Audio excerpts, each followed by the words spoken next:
All right, so get ready, because today we're going deep on something that's been all over the news lately and making everyone shiver. The polar vortex. Yeah. Yeah, definitely a hot topic. I mean, all those stories about cities in the U.S. dealing with like crazy low temperatures. Yeah.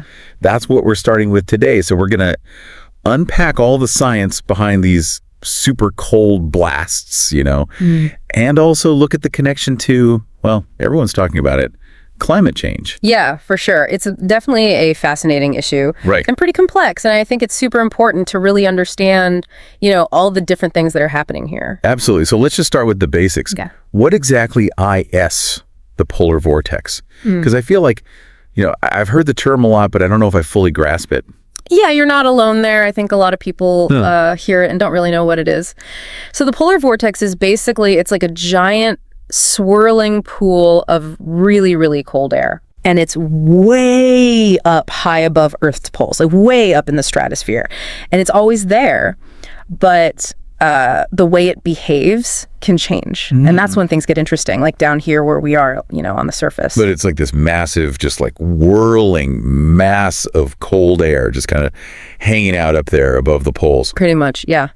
But then what makes it suddenly decide to like head south and cause these intense cold snaps? Right. So think of it like a spinning top. Okay. When it's spinning nice and smoothly, everything stays, contained. Right. But if it starts to wobble, things can get, a little messy. Oh. And that's where the jet stream comes in.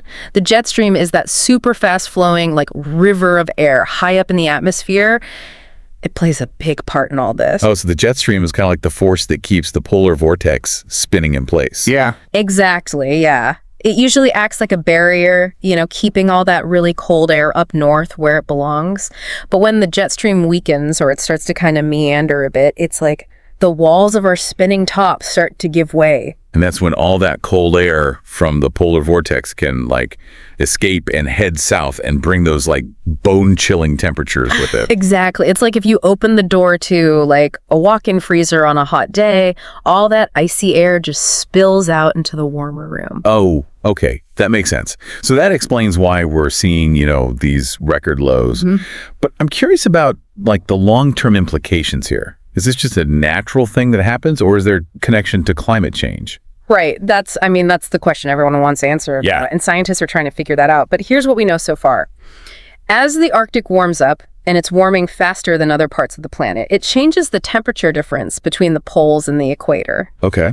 And this can mess with the jet stream, make it more likely to wobble. So it's like the warming Arctic is messing with the jet stream's ability to kind of keep the polar vortex in check. That's a good way to think about it, yeah. It's still an area that we're learning a lot about, but there's more and more evidence that suggests there is a connection between Arctic warming and, the polar vortex kind of going crazy more often. Wow, so even changes happening like thousands of miles away can really directly impact, the weather here. It really highlights how interconnected everything on our planet is. But shifting gears a bit, let's talk about the human impact of these polar vortex events. Because it's not just about bundling up an extra layer. Yeah, right, definitely not, yeah. The economic impact alone it's huge. Like, take the polar vortex event back in 2014. Right. It cost the U.S. economy billions of dollars. Wow. From disruptions to transportation, businesses had to close and everyone needed way more energy, so energy costs went way up. Yeah, billions of the B, that's huge. And I imagine there are big impacts on infrastructure as well. Right. Like how things are built and run. Absolutely, yeah. Extreme cold is really hard on energy grids. It can cause power outages, and then pipes can freeze and burst, which leads to, expensive repairs. And of course, transportation gets messed up, which impacts, everything. Deliveries, people getting to work. Yeah, it's like this domino effect that impacts so many different parts of our lives. Yeah. And I imagine it can be especially difficult for, people who are more vulnerable, who maybe don't have good heating or a safe place to stay. Yeah, you're absolutely right. Extreme cold can be really dangerous, even life-threatening for those who are homeless or elderly or have health issues. It's super important to have systems in place to make sure they're safe during these events. So it's not just about the cold itself. Right. It's about all of the other things that happen because of it. Exactly, yeah. But before we get too deep into the doom and gloom, I am curious about how people are adapting to these conditions and even finding opportunities in these really frigid times. Yeah, that's a great point. And I think it's important to remember that, challenges often lead to innovation, right? Yeah. So, for example, in some regions, cold weather tourism has really taken off and created new jobs and income. And all the demand for cold weather gear and technology has pushed, well, advancements in insulation, heating systems, and even things like, electric car batteries that work better in the cold. That's amazing how, people can be so creative and find solutions even when things are tough. But on a more personal level, I've been thinking about, like what it does to people mentally to be stuck inside for days because of these extreme cold snaps. It can't be easy. No, it definitely takes a toll on mental health for sure. Like seasonal affective disorder or SAD is more common in the winter months, when it's dark and cold. And these super cold events can definitely make things worse, make people feel more isolated, anxious, depressed. So it's really important to, take care of our mental health during these times. Yeah. And find healthy ways to cope. Absolutely, yeah. But before we wrap up this part of our deep dive, I want to go back to something you mentioned earlier about the connection between the polar vortex and climate change. It seems like there's still a lot to figure out there. Yeah, definitely. While there's more and more evidence that links Arctic warming to these polar vortex disruptions, there's still a lot of debate about, how strong the connection is and if we can really predict it. It's an area where research is happening right now, and scientists are working hard to understand all the complexities of this relationship. So stay tuned, because the science on this is constantly changing. Yeah, for sure. So welcome back to our deep dive into this whole polar vortex thing. Yeah. Before we go on, I want to touch on something you mentioned before about the science always changing. There's definitely still a lot to learn about the polar vortex and how it connects to climate change, but there's also some really cool research going on that, that offers some hope, some potential solutions. Okay, I like the sound of that. We've talked a lot about the challenges, but I'm definitely ready to hear about the potential for, innovation, adaptation, all that. Yeah. But where do we even begin with something as massive and complex as the polar vortex? Well, one area that's seeing a lot of progress is climate modeling. Okay. Scientists are building these really sophisticated computer models that can simulate the Earth's whole climate system. Wow. Including the polar vortex, and they're getting more and more accurate. So these models are like virtual labs where scientists can test different scenarios and see how the polar vortex might act under different conditions. Exactly, yeah. They can input data on all sorts of stuff like greenhouse gas emissions, Arctic warming, changes in the jet stream, all that. And these models can help us understand how the polar vortex might change in the future and what kind of impact that'll have. That's wild. It's like having a crystal ball to see the future of the planet's climate. In a way, yeah. But what about actual solutions? Are there things we can actually do to, either lessen the bad effects of the polar vortex or even prevent these disruptions from happening? Right. Well, addressing climate change as a whole is, of course, the biggest solution. Yeah. Reducing those greenhouse gas emissions is really key to stabilizing the Arctic climate, which makes these extreme weather events, including those tied to the polar vortex, less likely. So it's not just about treating the symptom, it's about going after the root cause. Exactly. But while we're working on that long-term goal, there are things we can do right now to adapt to the polar vortex's impacts, like making infrastructure more resilient, tougher. What does that look like? What do you mean? It means things like making our power grids stronger so they can handle extreme cold. It means getting our transportation systems ready for winter. It means designing buildings that are more energy efficient, better insulated so they can handle these big temperature swings. So basically making our cities and all our infrastructure polar vortex proof. Yeah, kind of. It's about planning for those challenges and having things in place to, minimize disruption and protect those who are vulnerable. That makes sense. And what about on a more individual level? What can people do to get ready for these events and stay safe? It's really important to have an emergency plan. Okay. That means having a good supply of the important stuff like food, water, medications, Right. Knowing how to stay warm if the power goes out, having a way to communicate with family and neighbors, all that. So being proactive, not waiting till the last minute. Exactly. And besides all the practical stuff, it's also really important to remember the impact these events have on our mental health. Yeah, we talked about that before. It's easy to forget about the mental toll these long periods of cold and being stuck inside can take. Yeah, absolutely. Taking care of yourself during these times is so important. Staying connected with people, doing things you enjoy, and even seeking professional help if you need it. So it's not just about making it through physically, it's about taking care of our minds too. I appreciate you bringing that up. But switching gears a bit, I'm really curious about something you mentioned earlier, the economic opportunities that can come out of these challenges. Can you talk more about that? Sure. One area that's really interesting is cold weather tourism. Some areas are getting more frequent, more intense cold snaps.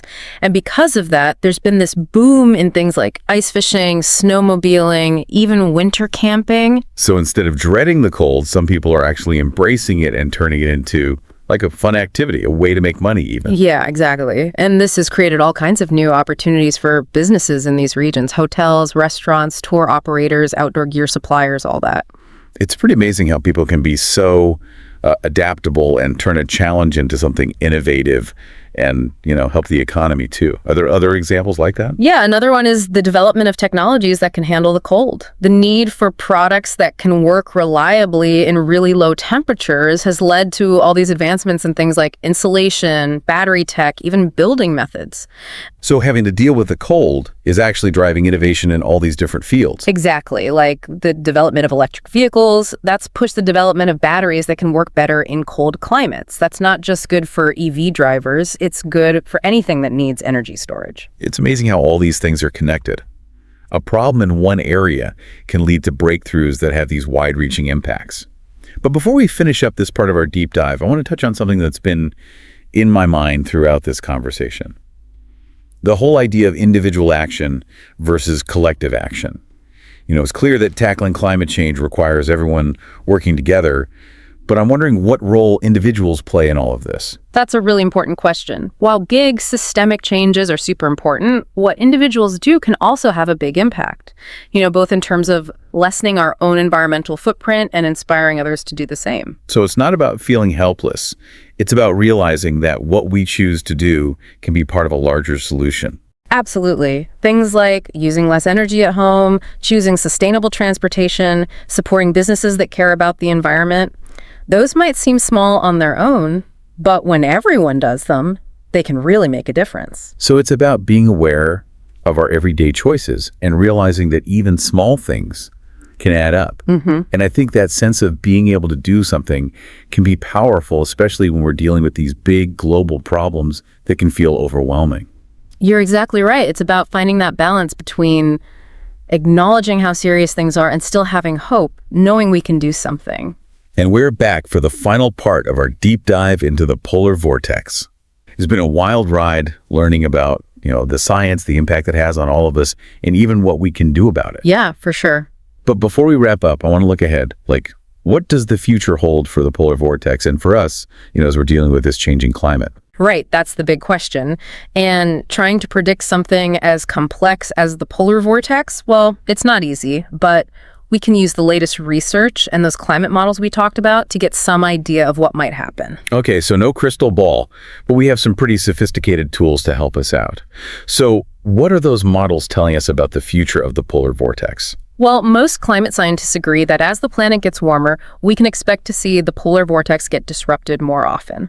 And those disruptions could be even more intense. Okay. Which means those extreme cold snaps we've been talking about, they're probably going to become more common, even though overall temperatures are rising globally. So it's kind of like a weird contradiction, global warming leading to more extreme cold in some places. How does that even work? It goes back to what we talked about before about the Arctic warming and how that affects the jet stream. As the temperature difference between the Arctic and the equator shrinks, the jet stream gets less stable. It starts to wobble and meander, and that lets the polar vortex break free and head south. It's like a delicate balance that we're messing up. Exactly. And the consequences, like we've talked about, they can be pretty huge. But with all these projections, is there any room for optimism? Are there signs that we're making any progress on tackling these challenges? Oh, absolutely. There are definitely some encouraging trends. One of the most exciting things I'm seeing is the growing push for renewable energy. As we transition away from fossil fuels and towards cleaner energy sources, we're not just cutting down on greenhouse gas emissions, we're also building a more resilient energy system. So it's a win-win. We tackle climate change and we get a stronger, more reliable energy system. Right.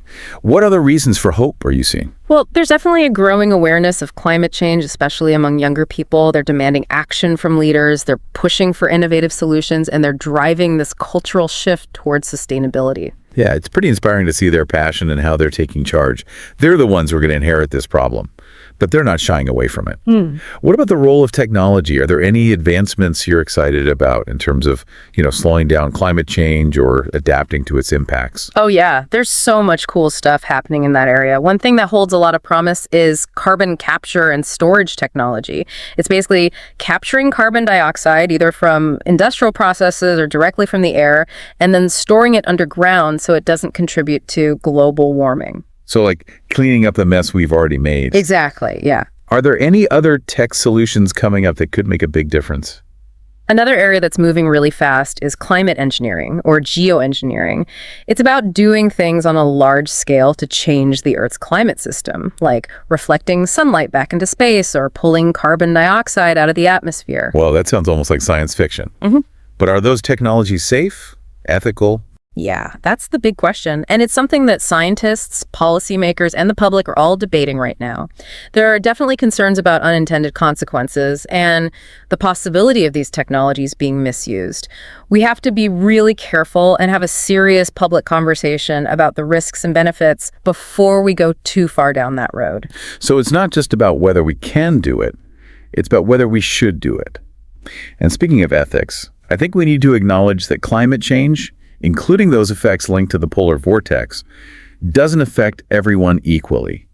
Those who are already vulnerable and who often haven't contributed much to the problem are hit the hardest by these changes. You're absolutely right, and that's why climate justice is so important. We need to make sure that solutions to climate change are fair and help everyone, regardless of where they live or their economic status. So it's about finding solutions that don't just address the environmental challenges, but also social justice and equity. Exactly. It's about creating a future where everyone has a chance to thrive, even as the climate keeps changing. Well, on that note of hope and possibility, I think it's time to wrap up our deep dive into the polar vortex.